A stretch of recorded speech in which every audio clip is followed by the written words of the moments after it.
अस्सलाम वालेकुम, मैं हूं शाहजेब खानजादा। कौमी असम्बली के हल्के 249 कराची के ज़िमनी इलेक्शन में वोटों की दोबारा गिनती से मुताल्लिक नून लीग की दरख्वास्त मंजूर हो गई है और इलेक्शन कमीशन ने 6 मई यानी परसों दोबारा गिनती कराने का फैसला दिया है। इलेक्शन कमीशन के मुताबिक गिनती का अमल 6 मई की सुबह 9 बजे रिटर्निंग अफसर के दफ्तर में शुरू होगा। इलेक्शन कमीशन के इस फैसले के बाद मरियम नवाज और बिलावल भुट्टो जरदारी एक बार फिर आमने सामने नजर आए। फैसले पर रद्दअमल देते हुए चेयरमैन पीपीपी बिलावल भुट्टो जरदारी ने ट्वीट किया कि पीपल्स पार्टी किसी खास पोलिंग स्टेशन में शिकायत के बगैर पूरे इंतखाबी हल्के में दोबारा गिनती की नई रिवायत का खैर मकदम करती है। 2018 के आम इंतखाबात में बहुत सी ऐसी नशिस्तें थीं जिनमें जीत का तनासुब 5% से कम था, ताहम उम्मीदवारों को दोबारा गिनती का मौका नहीं दिया गया। पीपल्स पार्टी ऐसी तमाम नशिस्तों में दोबारा गिनती के लिए इलेक्शन कमीशन जाने पर गौर करेगी। बिलावल की ट्वीट के बाद नून लीग की नायब सदर मरियम नवाज ने ट्वीट किया कि इलेक्शन कमीशन से 2018 की नशिस्तों पर दोबारा गिनती के लिए कहना नून लीग के लिए फायदेमंद होगा, क्योंकि 2018 की धांधली से सबसे ज्यादा नून लीग मुतासिर हुई थी और इन तमाम नशिस्तों को जीतने के काबिल हो जाएगी जो नून लीग ने धांधली के 22 चंद सौ वोटों के फर्क से हारी थी। शुक्रिया पीपल्स पार्टी इस अच्छी तजवीज़ के लिए। मगर अब ये सवाल पैदा हो रहा है कि अगर दोबारा गिनती में भी पीपल्स पार्टी की अक्सरियत बरकरार रहती है तो फिर नून लीग क्या करेगी? और अगर पीपल्स पार्टी के खिलाफ फैसला आ जाता है तो फिर क्या होगा? दोनों जमातों में लफ्जी जंग जारी है। दूसरी तरफ तहरीक इंसाफ ने हल्के में दोबारा पोलिंग का मुतालबा कर दिया है। आज इलेक्शन कमीशन में मिफ्ता इस्माइल की दरख्वास्त पर समाअत हुई। मिफ्ता इस्माइल के वकील सलमान अकरम राजा ने दलाइल दिए कि दस्तखतशुदा फॉर्म 45 हर पोलिंग एजेंट को देना लाजिम है, मगर 167 पोलिंग स्टेशन के फॉर्म 45 में किसी पोलिंग एजेंट के दस्तखत नहीं थे। इसके अलावा हमें एक भी फॉर्म 46 जारी नहीं किया गया। पोलिंग बंद करके फॉर्म 45 और 46 की तैयारी के वक्त कुछ हुआ है। फॉर्म 46 सिवाय एक के किसी पोलिंग स्टेशन पर प्रिजाइडिंग अफसर ने जारी ही नहीं किया। पोलिंग बंद होने के बाद कानून के मुताबिक तरीक़ाकार नहीं अपनाया गया। हमें सरकारी तौर पर 683 वोट का फर्क बताया गया। मिफ्ता इस्माइल के वकील ने बताया कि हमारे पास 2 फॉर्म 45 ऐसे हैं जिन पर मिफ्ता इस्माइल के वोट रिटर्निंग ऑफिसर के पास मौजूदा फॉर्म 45 से ज़्यादा हैं। ये इजाफी 110 वोट बनते हैं। सलमान अकरम राजा ने यह भी कहा कि सिर्फ दोबारा गिनती ना की जाए। फॉर्म 45-46 का मामला मुदाखलत जाहिर करता है। इस मामले की मुकम्मल तहकीकात की जाए। सारा मामला मशकूक हो गया है। दोबारा पोलिंग की अगर दरख्वास्त दायर करेंगे। वोटों की दोबारा गिनती हमारा पहला मुतालबा है। अगर मुतमईन ना हुए तो दोबारा गिनती से आगे भी मुतालबा कर सकते हैं। समाअत के दौरान पीपल्स पार्टी के वकील लतीफ़ खोसा ने मौक़िफ़ अपनाया कि पोलिंग के वक्त या बाद में आरओ के सामने या इलेक्शन कमीशन के सामने कोई शिकायत नहीं की गई। आरओ पाबंद नहीं है कि दोबारा गिनती की दरख्वास्त मंजूर करे। उन्होंने कोई शवाहिद नहीं लगाए, बस कह दिया कि शकूक व शुबात हो रहे हैं। ये सब बातें क़यास आराइयाँ हैं। इस पर chief election commissioner Sikandar Sultan Raja ने सवाल उठाया कि क्या जीत का मार्जिन 5% से ज़्यादा हो तो दोबारा गिनती नहीं हो सकती? इस पर लतीफ़ खोसा ने जवाब दिया कि जीत का मार्जिन 5% से ज़्यादा हो तो दोबारा गिनती नहीं हो सकती। ये मामला फिर इलेक्शन ट्रिब्यूनल के पास ही जाएगा। दरख्वास्त गुजार अब भी वो बातें कर रहे हैं जो इलेक्शन ट्रिब्यूनल में करने की हैं। साबिक गवर्नर, साबिक वज़ीर आज़म वहाँ उस रात मौजूद थे, मगर दरख्वास्त उन्होंने रात के 2:30 बजे उस वक्त दी जब ये हार गए। हार जाने के बाद तो सभी दरख्वास्त देते हैं। समाअत के बाद इलेक्शन कमीशन ने नून लीग की दरख्वास्त मंजूर करते हुए वोटों की दोबारा गिनती का हुक्म दे दिया। दूसरी जानिब तहरीक इंसाफ ने इन्हें 249 में दोबारा पोलिंग का मुतालबा कर दिया है। वफाकी वज़ीर इत्तलात फवाद चौधरी ने आज प्रेस कॉन्फ्रेंस के दौरान कहा कि इन्हें 249 में बदतरीन धांधली हुई है, इसलिए रीपोल होना चाहिए। एक यूनिवर्सल ओपिनियन इस वक्त चल रही है कि कराची के इलेक्शन में बदतरीन धांधली हुई है और इसीलिए तहरीक इंसाफ का मुतालबा तो ये है कि ये रीपोल में जाना चाहिए। इसको इस वक्त गिनने का कोई तुक नहीं बनता, क्योंकि अगर आप गिन भी लेंगे तो आप देखिए टोटल जो वहाँ पर वोट पड़ा है वो 21% पड़ा है और जो जीतने वाले हैं वो 5% वोट लेकर के जो है दोनों को, मुफ्ता इस्माइल हों या जो PMLN पीपल्स पार्टी के कैंडिडेट हैं, उनको 5% वोट जो है वो मिला है। इतने कम वोटों के साथ कोई बंदा असेंबली में आ जाए तो वो फिर एक जाहिर है कि वो तो इलेक्शन जो है वो एक बिल्कुल तमाशा बना है। तहरीक इंसाफ दोबारा पोलिंग का मुतालबा कर रही है। नून लीग अपनी दोबारा गिनती की दरख्वास्त मंजूर होने के बावजूद रीपोलिंग का भी इशारा दे रही है। हमारे साथ सईद गनी साहब मौजूद थे, रहनुमा पाकिस्तान पीपल्स पार्टी। बहुत शुक्रिया सईद गनी साहब, आज आप मौजूद भी थे समाअत के दौरान, उसके बाद वापस कराची आए। बहुत शुक्रिया हमें ज्वाइन करने के लिए। आप रिकाउंटिंग पर खुश नहीं हैं और दूसरा तरफ लग रहा है कि अगर रिकाउंटिंग का नतीजा भी नहीं आया तो रीपोलिंग का मुतालबा होगा। तहरीक इंसाफ भी कर रही है। ये मामला लग नहीं रहा कि सिमट जाएगा। शायद पहली बात तो ये है कि रिकाउंटिंग की दरख्वास्त देना कैंडिडेट का हक है। मैंने पहले दिन से ये कहा और इलेक्शन कमीशन को मुतमईन करना चाहिए, ये भी मैं पहले दिन से कह रहा हूँ। लेकिन माजी में जो हमने देखा है कि ऐसे कई हलके हैं जहां पर जो मार्जिन था वो 5% से कम था, लेकिन वहां पर इंटरटेन नहीं किया गया, बावजूद इसके कि बहुत सारे शवायद भी कैंडिडेट्स ने फराम किए आरओ को भी और इलेक्शन कमीशन को भी कि यहाँ रिकाउंटिंग होनी चाहिए, लेकिन वो नहीं हुई। चले खैर, वो उस वक्त का फैसला था। जो बिलावल साहब ने वेलकम किया है, मैं समझता हूँ कि ये बड़ी जायज़ बात है, अच्छी बात है, मुनासिब बात है कि अगर इलेक्शन कमीशन ने ये तय कर लिया कि अगर मार्जिन कहीं 5% से कम हो और कोई सबूत किसी के पास ना भी हो तब भी रिकाउंटिंग की जा सकती है, तो हमारे लिए तो काम आसान हो गया कि हम माजी में हमेशा चीखते रहते थे कि हमें ये मौके फराहम नहीं किए जाते। तो आइंदा उम्मीद है कि इसी फैसले को मिसाल बनाते हुए आइंदा ये सहूलत तमाम उम्मीदवारों को दी जाएगी। तो अगर इसका फ़ायदा नून लीग को भी होता है तो बहुत अच्छी बात है, जिस पर मरीम साहबा खुश हुई है, बहुत अच्छी बात है, उनके साथ भी ज्यादती नहीं होनी चाहिए। जो दूसरी बात आपने कही फवाद चौधरी साहब की मतलब मुझे हैरत होती है कि पीटीआई वाले ये बात पता नहीं किस मुंह से कहते हैं। 2018 में जिस तरह वावडा को जितवाया गया वो बड़े फेयर इलेक्शन थे, और ये इंतखाबात जिसमें शोर भले मचा रही हो हारी हुई जमातें, इसलिए कि पीपल्स पार्टी की जीत किसी को डाइजेस्ट नहीं हो रही, लेकिन किसी के पास कोई सबूत नहीं है, कोई इल्ज़ाम नहीं है। आज भी जो सारी कार्रवाई हुई उसमें ये तो ज़रूर कहा गया कि जी फॉर्म 45 के ऊपर एजेंट्स के दस्तखत नहीं है, लेकिन धांधली का कहीं नहीं बताया कि जी वोट जाली डाल दिए थे, एजेंट को निकाल दिया था, फॉर्म 45 तब्दील कर दिया गया था, कोई बात नहीं की गई। मैं तो आपसे गुजारिश करूंगा कि PMLN के जो 80 से ज़ायद MNAs जीत के असेंबली के अंदर बैठे हुए हैं, उनमें से कोई एक MNA ऐसा लेकर आ जाइए जिसके पास जो फॉर्म 45 है उसके तमाम एजेंटों के दस्तखत उसके ऊपर मौजूद हो, लेकर आ जाइए किसी एक काम में से, किसी का नहीं होगा। देखिए, एजेंट का दस्तखत अगर नहीं करवाया प्रिजाइडिंग अफसर ने, तो क्या इनके एजेंट ने कोई शिकायत की? क्या इनके एजेंट ने इनकी पार्टी को, इनके एजेंट को बताया कि जी फिलहाल पोलिंग स्टेशन का प्रिजाइडिंग ऑफिसर दस्तखत नहीं कर रहा? नहीं बताया। मगर सईद साहब, आप क्योंकि कॉन्फिडेंट बहुत ज्यादा थे अब जीत वाली रात भी, और आप मिफ्ता इस्माइल साहब से अगले दिन जब हमारे प्रोग्राम में आए उस वक्त भी आप बहुत ज्यादा पूरे एतमाद थे। रिकाउंटिंग की मुखालफत बहरहाल पीपल्स पार्टी की तरफ से हुई और पीपल्स पार्टी अभी भी कोई खुश नहीं नजर आ रही है। क्या आपका एतमाद नहीं है कि रिकाउंटिंग में आप जीत जाएंगे? नहीं, मैं एक अर्ज कर दूं। देखें, जब आरओ को रिकाउंटिंग की दरखास्त दी जाती है तो आरओ जीते हुए कैंडिडेट से पूछने का पाबंद नहीं है, वो अपने तौर पे फैसला करता है। इस केस में भी हमसे नहीं पूछा गया कि जी रिकाउंटिंग में करूं या ना करूं। आरओ ने अपने तौर पर उनकी जो दरखास्त थी वो रिजेक्ट कर दी। उन्होंने कहा जी इसके अंदर कोई मुझे रीजनेबल नहीं लगी, जो कानून के अंदर अल्फाज इस्तेमाल हुआ है कि रीजनेबल होनी चाहिए, कोई उसके अंदर एक या एक से ज्यादा पोलिंग स्टेशन, कोई स्पेसिफिक पोलिंग स्टेशन की निशानदेही इसमें नहीं की गई थी, उन्होंने रिजेक्ट कर दिया, हमसे बगैर पूछे किया। अब अगर इलेक्शन कमीशन के पास PMLN का कैंडिडेट गया है तो इलेक्शन कमीशन ने हमें नोटिस किया, हमें बुलाया, हम तो पहली दफा आज गए हैं, हमसे तो पूछा ही, आज पहली मरतबा गया है, और आज अगर इलेक्शन कमीशन ने ये फैसला दे दिया है तो हमने उस पर कोई एतराज नहीं किया। हम आगे किसी अपील में नहीं जा रहे हैं, कई फैसले को चैलेंज। और अगर रिकाउंटिंग का जो भी फैसला आएगा वो भी कबूल होगा आपको? देखिए, वो तो उस वक्त फैसला करेंगे ना। अगर रिकाउंटिंग के अमल में कोई गैर कानूनी चीज होती है, कोई ऐसी चीज सामने आती है जिस पर हम समझे कि हमारा कानूनी तौर पर हक बनता है कि हम कहीं जाएं, तो जरूर जाएंगे। लेकिन मैं ये समझता हूं कि अगर सिर्फ वोटों को गिनना ही मकसद है तो मैं आज भी कॉन्फिडेंट हूं कि पीपल्स पार्टी के वोट ज्यादा हैं। ये जो बात उन्होंने कही कि कुछ वोट उनके गलत मेंशन हुए, मैंने अपने जब रिजल्ट में कंपाइल कर रहा था उस वक्त मैंने निशानदेही की थी कि ये मिफ्ता इस्माइल के वोट हैं, ये इन्होंने इनके आगे नहीं लिखे, किसी और कैंडिडेट के आगे। अगर इनके 2 फॉर्म 45 ऐसे हैं तो 2 हमारे भी हैं, 2 ऐसे फॉर्म 45 हमारे पास हैं जहां हमारे कैंडिडेट के वोट जो है वो किसी और के आगे लिखे गए। तो अगर इनके कुछ वोट बढ़ेंगे, कुछ हमारे बढ़ जाएंगे। हो सकता है कि मार्जिन में कोई 40-50 वोट ऊपर नीचे हो सकते हैं, उनके बढ़ जाएं, हमारे बढ़ जाएं, लेकिन मुझे उम्मीद है कि जो 600-650 की हमारी बढ़तरी है वो खत्म नहीं होगी।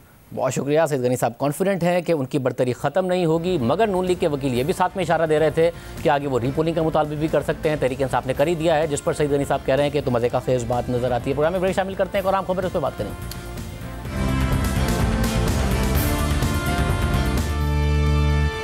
सुप्रीम कोर्ट की तरफ से एक अहम फैसला सामने आया है। सियासतदानों की नाअहली के हवाले से इस फैसले के अहम असरात होंगे। इस फैसले की तफसीलात आपके सामने रखते हैं। 2013 में नून लीग की रुकने सूबाई असेंबली शमूना कैसरानी ने डेरा गाजी खान के हल्के से इलेक्शन जीता। इलेक्शन ट्रिब्यूनल बहावलपुर ने शमूना कैसरानी की जानिब से असासे जाहिर ना करने के मामले पर हल्के में दोबारा ज़िमनी इंतखाबात करवाने के अहकाम जारी कर दिए। नून लीग की रहनुमा ने दोबारा उन इंतखाबात में भी अपने कागजात नामजदगी जमा करवा दिए और दरख्वास्त गुजार ने फिर से उनके कागजात नामजदगी पर एतराज़ात उठा दिए।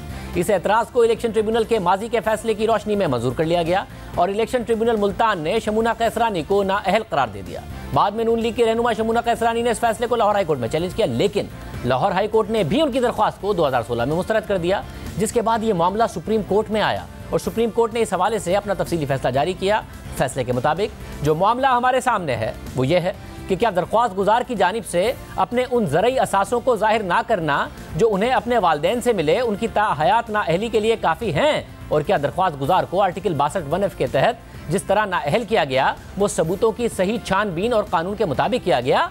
फैसले के मुताबिक एक तयशुदा कानून है कि हर तरह की मिस डिक्लेरेशन या असासे जाहिर ना करना रुकने पार्लियामेंट को ताहयात नाअहल करने के लिए काफ़ी नहीं है। इसके पीछे मकसद और नियत को देखना होगा। एक उम्मीदवार उस वक्त नाअहल होगा जब उसने बेईमानी के साथ असासे हासिल किए हों और वो उन्हें मुख्तलिफ फ़वाइद हासिल करने के लिए छुपा रहा हो। अगर असासे जाहिर ना करना उम्मीदवार को गैर कानूनी फ़ायदा दे रहा हो तो इस सूरत में उसकी उम्मीदवारी मनसूख होगी। इस अदालत ने ख्वाजा आसिफ और उस्मान डार के केस में भी यही करार दिया था। इसी तरह हनीफ अब्बासी और इमरान खान नियाजी के केस में जस्टिस फैसल अरब ने अक्सरियत फैसले से इत्तफाक करते हुए लिखा था कि बहुत सारी मिसालें मौजूद हैं जहां ओमिशन ज़ाहिरी तौर पर बेईमानी नहीं होती। अदालती फैसले के मुताबिक ये एक तयशुदा कानून है कि किसी भी शख्स को अदालती गलती की वजह से नुकसान नहीं उठाना चाहिए। अदालत इस नतीजे पर पहुंची है कि इलेक्शन ट्रिब्यूनल मुल्तान ने दरख्वास्त गुजार को लापरवाही से नाअहल किया। दरख्वास्त गुजार के इक़दामात को गलत फैसला या गफलत कहा जा सकता है और इस गफलत के लिए उन्हें ताहयात नाअहल नहीं किया जा सकता, इसलिए उनकी नाअहली के फैसले को कलअदम करार दिया जाता है।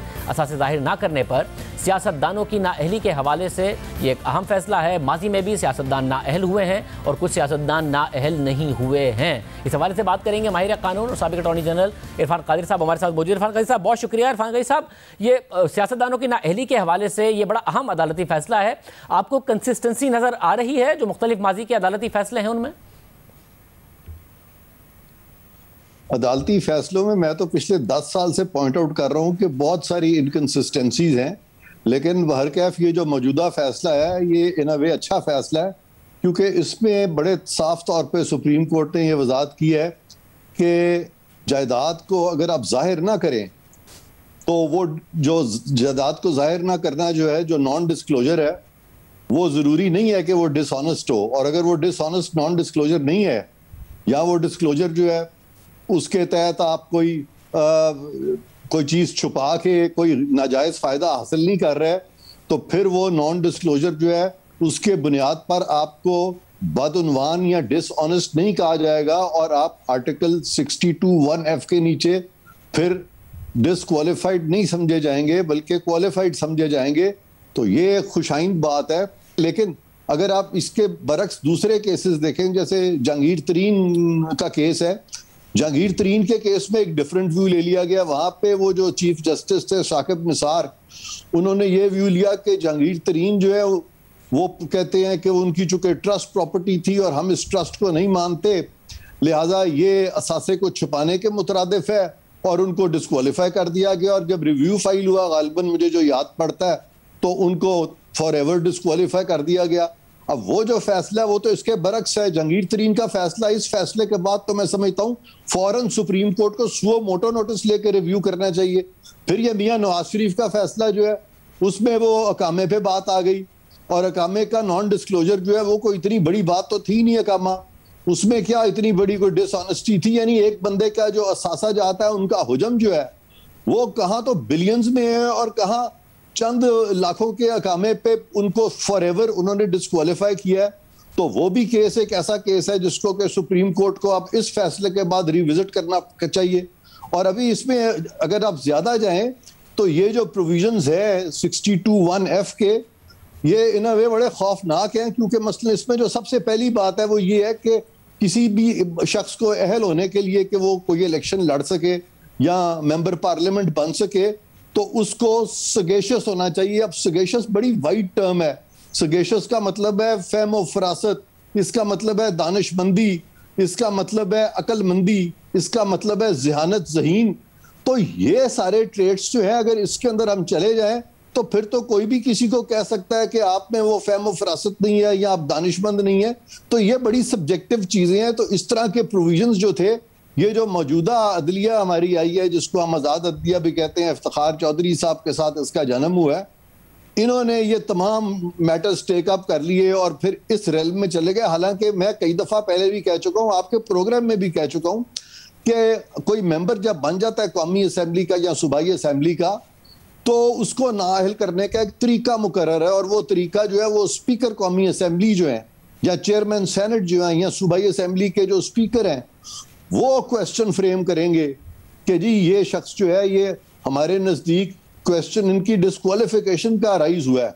बल्कि अगर वो कह देते हैं कि कोई क्वेश्चन डिस्क्वालिफिकेशन का राइज नहीं हुआ तो मामला इलेक्शन कमीशन तक भी नहीं जा सकता। सो सबसे पहली बात तो ये है कि वो ये कह दें कि जी ये डिस्क्वालिफिकेशन का मामला है, हम इलेक्शन कमीशन को भेज रहे हैं। वहां पे सुप्रीम कोर्ट का जिक्र नहीं है, लेकिन ये इतने सारे जो फैसले मैंने आपको बता दिए हैं, इन सारे फैसलों में जो तजाद है, अब कम से कम वो वक्त आ गया कि सुप्रीम कोर्ट को ये तजादात दूर करने चाहिए।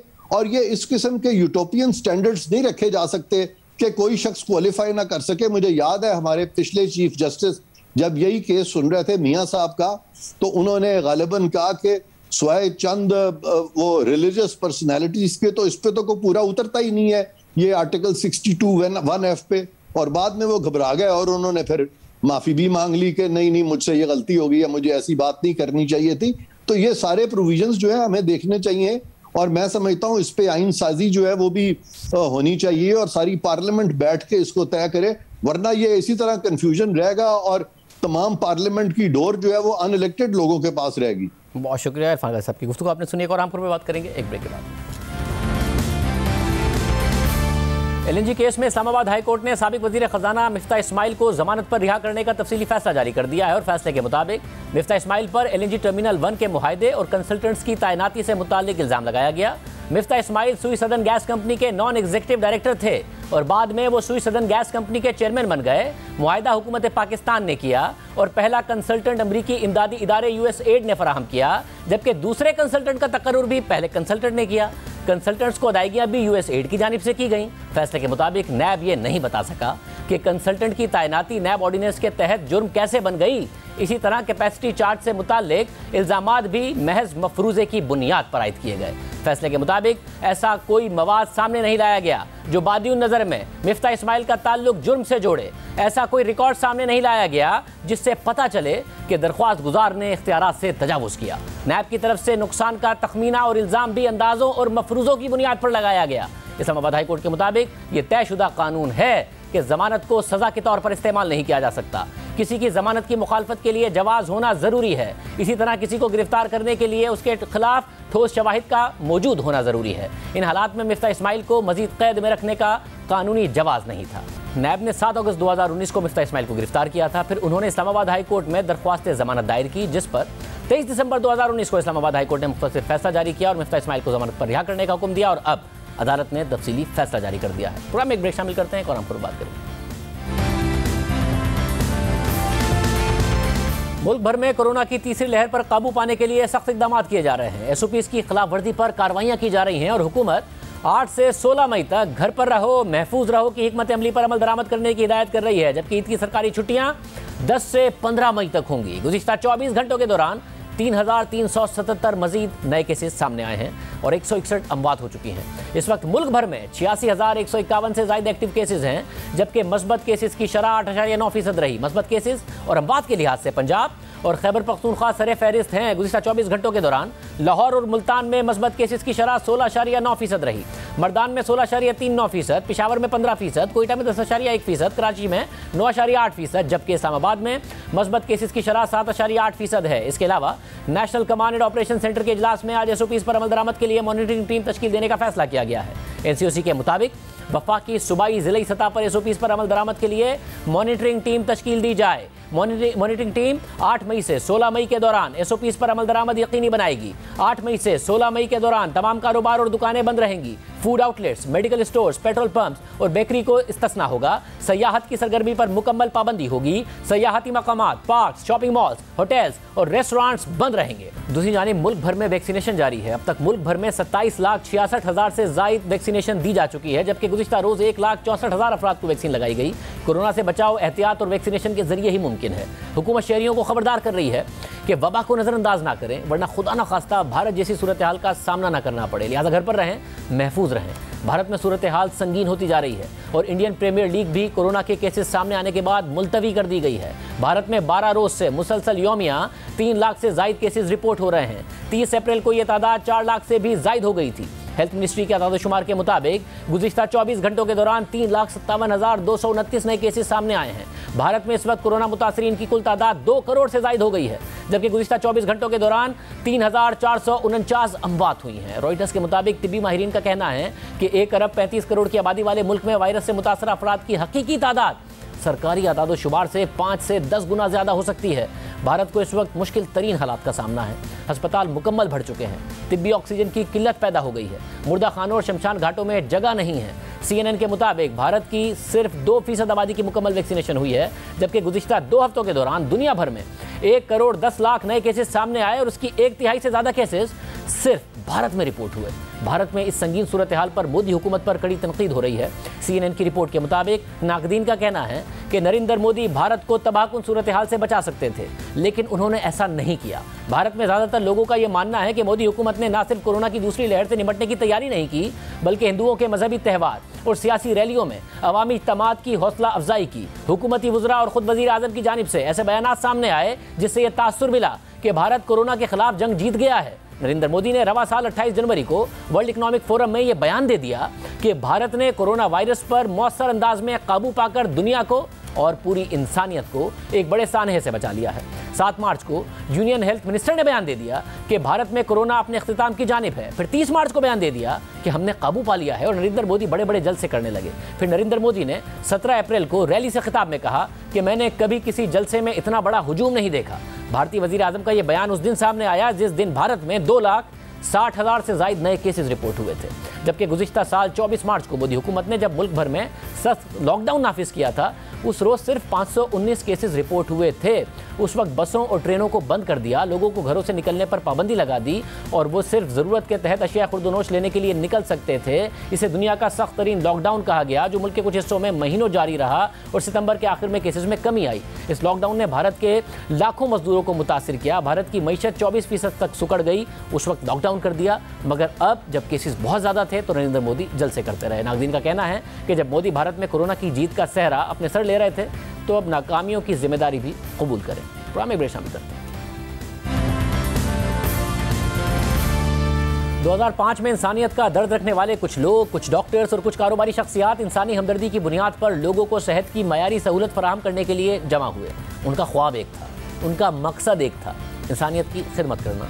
उन मरीजों के काम आना जो इलाज के खर्चात नहीं उठा सकते। उसी ख्वाब को ताबीर देने के लिए कराची में एक जनरल अस्पताल की बुनियाद डाली गई। 2007 में कराची के इलाके कोरंगी में इंडस अस्पताल का आगाज़ हुआ और अब उसके मुख्तलिफ अजला में 12 अस्पताल, 4 rehabilitation centres, 4 regional blood centres हैं और 52 प्राइमरी केयर सेंटर्स हैं। यहाँ हर रोज़ आने वाले उन हज़ारों मरीजों का मुफ्त इलाज किया जाता है जो बेहतर और मयाली इलाज की सकत नहीं रखते। इंडस अस्पताल में हर माह तकरीबन 4 लाख मरीजों का मुफ्त इलाज किया जा रहा है और ये सब मुखय्यर हजरात के ताउन, अतियात और ज़कात के सबब मुमकिन होता है। इंडस अस्पताल में आने वाले 70% मरीज ज़कात के मुस्तहिक होते हैं।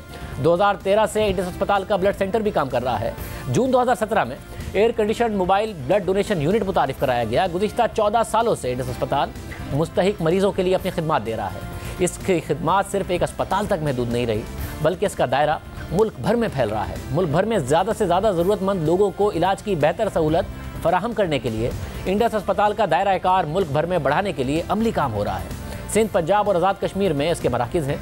खैबर पख्तूनख्वा में मराकिज़ का क़याम प्लानिंग के मराहिल में है। लाहौर में 600 बेड का अस्पताल रवां साल जून में काम शुरू कर देगा, जबकि ईद के बाद बलूचिस्तान में बच्चों के कैंसर का मरकज़ शेख जायद अस्पताल में कायम किया जाएगा। इस वक्त इंडस अस्पताल को किन चैलेंजेस का सामना है, गरीब मरीजों का मुफ्त इलाज करने के लिए आपकी मदद की कितनी ज़रूरत है? हमारे साथ मौजूद हैं इंडस अस्पताल के CEO डॉक्टर अब्दुल बारी साहब। डॉक्टर बारी साहब, बहुत शुक्रिया। डॉक्टर साहब, ज़ाहिर है ज़बरदस्त आपने गरीब आवाम की खिदमत की है और आवाम ने आपके साथ भरपूर ताउन भी किया है। इस वक्त आपको कितने ताउन की ज़रूरत है, जितने आपके जो ऑपरेशंस हैं वो फैल गए हैं, जिस तरीके से आवाम की खिदमत हो रही है? जी, मैं हमेशा ये कहता हूँ कि मुझे फ़ख्र है पाकिस्तानी कौम होने का, हिस्सा होने का, क्योंकि अल्हम्दुलिल्लाह जिस तरीके से जो इदारे जहाँ पर अच्छा काम हो रहा है ये लोग जौक दर जोक उसके अंदर हिस्सा डालते हैं। गो के कोविड की वजह से काफ़ी थोड़े से सूरत हाल में वो कमी है, लेकिन अल्लाह ताला इंशाल्लाह अल्लाह ताला इसको भी पूरा करेगा और ये अवाम जो है ना इंशाल्लाह खुद के और ज़्यादा इसके अंदर आगे बढ़ेगी और हम जो अपने मिशन को लेके आगे बढ़ेंगे। अब हमारा जो साल का बजट जो है ना ऑपरेशनल बजट पूरे नेटवर्क को चलाने के लिए अब तकरीबन 32 अरब रुपए का है। इसमें कुछ हमारी सिंध गवर्नमेंट भी हमारी हेल्प करती है, एनुअल रिकरिंग ग्रांट देती है, लेकिन वो हमारा तकरीबन समझे कि जो कराची के ऑपरेशंस है वो 8 अरब रुपए जो है ना उसमें से तकरीबन 2 अरब रुपए इनका है, विच इज 20%। 8 से 10 अरब रुपए है तो 20%, 18 से 20% ये हो जाता है। लेकिन बाकी सारी ज़कात और अतियात जो अवाम देती है, और इसमें ज़रूर कोई बड़े ग्रुप्स तो हैं डेफिनेटली, लेकिन आम आवाम बहुत तरीके से देती है। इसके अलावा हमारी जो है ना अभी अगले साल हम जो है ना ये एक्सपेंशन कर रहे हैं। हमारा तकरीबन जो है ना अभी 300 बेड का हॉस्पिटल कराची वाला जो है वो तकरीबन 1350 बेड पे चला जाएगा, और वो तकरीबन उसके लिए भी हमें उसमें लोगों का ताउन चाहिए। लाहौर में हमारा हॉस्पिटल 600 बेड का तैयार हो रहा है, इस पे इंशाल्लाह हम 150 बेड जो है ना इंशाल्लाह जून के महीने में शुरू करेंगे। तो मेरे आवाम से जो पंजाब के लोग हैं, लाहौर के लोगों से भी इल्तिमास है कि वो लोग भी अपनी ज़कात और एहतियात हम इस नेटवर्क को दें ताकि हम इस अपने मिशन को आगे लेके चल सकें। बहुत शुक्रिया डॉक्टर बारी साहब, आज के प्रोग्राम में इतना ही। अल्लाह हाफ़िज़।